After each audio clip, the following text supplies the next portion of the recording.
दोस्तों आज मैं आप लोगों को बताने वाला हूँ कि हमारे काफ़ी जो स्टडी सेंटर्स लेते हैं तो उन लोगों को काफ़ी समस्याएं होती है कि कैसे एडमिशन वगैरह कैसे मैनेज किया जाए। सारी चीज़ें आज मैं इस वीडियो में कवर करने वाला हूँ।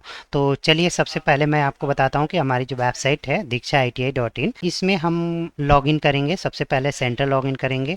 तो सेंटर लॉगिन करने के बाद यहाँ पे आ जाता है तो सेंटर कोड और पासवर्ड्स मिलता है हमारी तरफ से हर स्टडी सेंटर को, जिसमें कि आपको सारा कैसे करना होता है ये सारी बातें मैं आज बताऊंगा। तो चलिए लॉगिन करते हैं।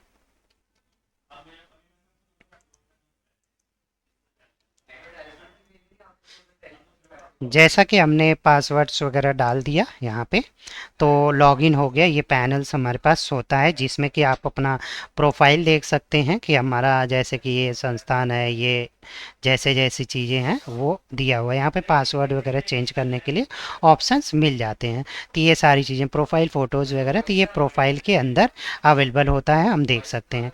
दूसरी बात कि हम यहाँ पे होम पे जाते हैं तो होम पे आपको दिख जाता है कि टोटल कितने स्टूडेंट रजिस्टर किए गए हैं, कितने आपके एक्टिव स्टूडेंट हैं।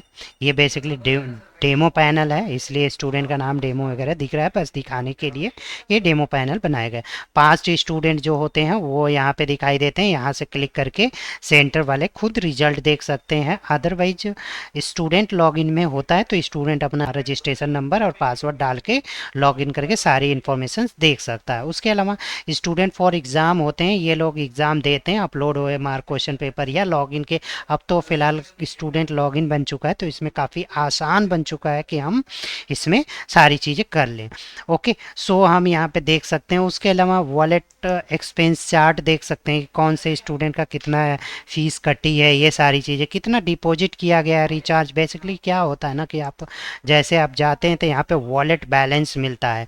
जैसे आप सेंटर लेते हैं तो अभी आपको नील रहता है तो उसमें आपको 2,000 4,000 5,000 10,000 जो भी आप अमाउंट स्टूडेंट के हिसाब से आप डाल सकते हैं। और जो भी स्टूडेंट आप रजिस्टर करेंगे, जैसे कि आपको रजिस्ट्रेशन करेंगे तो इसमें जो कोर्सेस हैं उसके हिसाब से आपको 300 200 400 जो भी फीसेस वगैरह दिए गए हैं वो आपको रजिस्ट्रेशन शुल्क के रूप में आपके वॉलेट बैलेंस से कटता है। ये वॉलेट बैलेंस है, डिडक्ट होता चला जाएगा जितने स्टूडेंट आप यहाँ पे बनाना चाहते हैं, करना चाहते हैं। जैसे ही आपके इंस्टीट्यूट में बच्चे एडमिशन लेते हैं आपको तुरंत यहाँ पे न्यू रजिस्ट्रेशन आपको कर देना होगा। और यहाँ से चाहे तो आप फ़ी मैनेज भी कर सकते हैं, जैसा कि हमारे पैनल में दिया हुआ है कि बच्चे का इनरोलमेंट और कर देंगे तो ऑटोमेटिक उसका 12 मंथ का सेटअप हो जाएगा। जो नेक्स्ट मंथ आते ही जो बच्चे होंगे उन बच्चों का फ़ी ड्यू स्टेटस यहाँ पे दिखने लगता है कि इन बच्चों का इस मंथ की फ़ीस बाकी जो पे कर देता है। जैसे मान लीजिए कि इस बच्चे ने पे कर दिया तो ये यहाँ से गायब हो जाएगा, लिस्ट में से हट जाएगा। तो आपको पता चल जाएगा कि हमारे पास 50 बच्चे हैं तो उसमें से 20 बच्चों ने फ़ी पे कर दिया तो 20 बच्चों की लिस्ट हट गई। 30 बच्चों की लिस्ट यहाँ पे शो होने लगेगी कि इन इन बच्चों ने पेमेंट नहीं करी है। तो ऐसा यहाँ पे दिखाई देता है, तो ये काफ़ी बेहतर है। उसके अलावा inquiry management, wallet expansion, question paper, अब तो फिलहाल स्टूडेंट खुद लॉगिन करके अपना क्वेश्चन असाइनमेंट एग्ज़ाम दे सकता है। इसलिए ऐसा मैं अभी चलूँगा स्टूडेंट लॉगिन पैनल पे भी कि कैसा स्टूडेंट का सेटअप हो रहा है। पहले एक एनरोलमेंट करते हैं। 5,000 हमारे पास जो बैलेंस है हम एक बार देख लेते हैं। 5,700 रुपया हमारे वॉलेट बैलेंस अवेलेबल है। ठीक है, तो मैं एक स्टूडेंट का रजिस्ट्रेशन करता हूँ। जैसे कि मैं डेमो टू, डेमो फादर, और इस बच्चे का हम यहाँ पे डेट ऑफ बर्थ डाल देंगे। मान लीजिए कि 2005 का जनवरी का 6 जनवरी का इसका डेट ऑफ बर्थ है। क्वालिफिकेशन मान लीजिए 10th पास है। ईमेल आईडी हम कोई भी एक डाल देते हैं, जो भी ईमेल आईडी स्टूडेंट का होगा डाल सकते हैं। मोबाइल आईडी, मोबाइल नंबर और एड्रेस और आधार नंबर बच्चे का होना चाहिए, क्योंकि ये हार्ड कॉपी के तौर पे हम स्टूडेंट का आधार कार्ड अपने पास सेंटर वालों की जिम्मेदारी बनती है कि आधार नंबर अपना जेन्युइनली करेक्ट करके डाला करें, जिससे कि समस्या ना हो किसी बच्चे का। सारा रिकॉर्ड अपने पास रखना होगा, कभी भी मांगा जा सकता है किसी बच्चे का रिकॉर्ड सेंटर की तरफ से। हेड ऑफिस में आपको भेजना पड़ सकता है, नहीं भी भेजना पड़ सकता है, जिम्मेदारी सेंटर की होती है।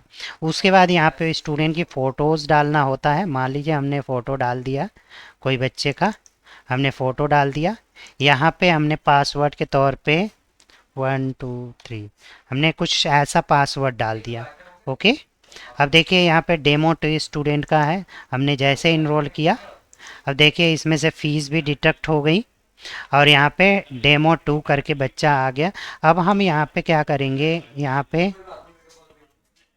कॉपी कर लेते हैं इनरोलमेंट नंबर और हम जाते हैं स्टूडेंट लॉगिन।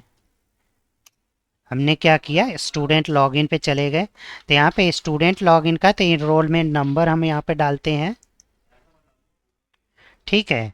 और यहाँ पे पासवर्ड हमने डाला था और ये हम लॉगिन कर देते हैं। तो देखिए बच्चे का लॉगिन यहाँ पे आ गई, यहाँ पे लॉगिन डिटेल्स वगैरह सारा चीज़ यहाँ पे क्रिएट हो गया। यहाँ पे देखिए बच्चा अभी एग्ज़ाम दे नहीं सकता है क्योंकि यहाँ पे हाइड की है रिजल्ट और सर्टिफिकेट, क्योंकि अभी बच्चा एक्टिव है।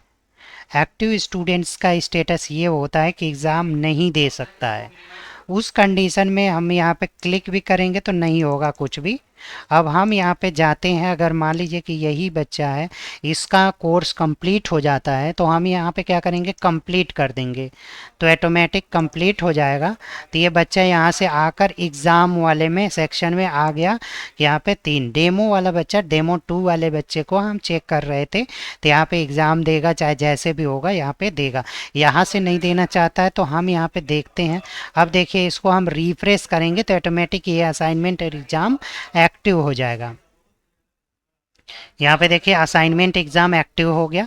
अब ये बच्चा खुद लॉगिन करेगा, यहाँ पे फी स्लिप मैनेजमेंट भी देख सकता है बच्चा कितना पेमेंट करा है, 6 मंथ का है, तो इसने टोटल 6 महीने का दिया, एक भी मंथ का पेमेंट नहीं जमा किया है बच्चा।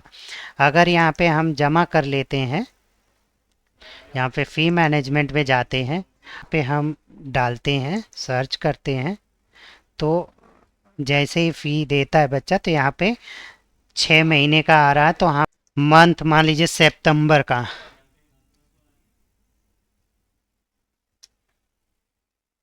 सितंबर से अभी इनरोलमेंट हुआ है तो सितंबर का महीना चल रहा है, तो सितंबर से ये काउंट हो गया है 6 महीने का।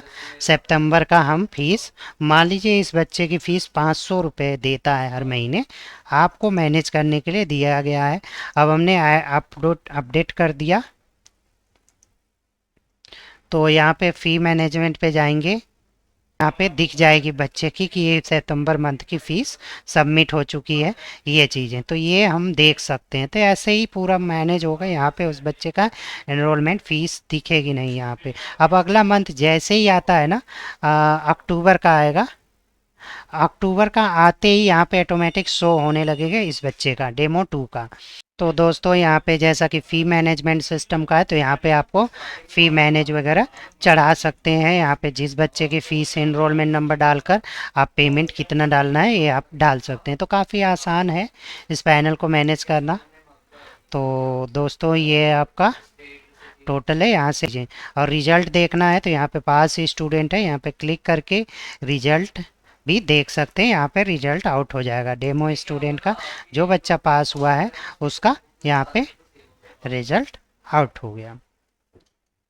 जिस संस्थान का है यहाँ पे ये आपको दिखाई देगा। ये सर्टिफिकेट आप लिंक भी भेज सकते हैं किसी स्टूडेंट को डायरेक्टली, ये कहीं पे भी ये लिंक खोलना है खुल सकता है। खैर ये इमेज डाउनलोड भी किया जा सकता है, बच्चे को दिया जा सकता है। तो इस तरह से जितने बच्चे पास होंगे सबके रिजल्ट्स यहाँ पे शो हो जाएंगे। तो दोस्तों ये पैनल आप लोगों को समझ आ गया होगा। बाकी आपको कोई भी हेल्प चाहिए तो अपने कोऑर्डिनेटर का नंबर यहाँ पे शो होता रहता है, आपके सेंटर कोऑर्डिनेटर, इस कोऑर्डिनेटर से आप जो है कंसल्ट कर सकते हैं, और किसी प्रकार गाइडेंस चाहिए तो आप गाइडेंस ले सकते हैं। ओके दोस्तों, थैंक यू।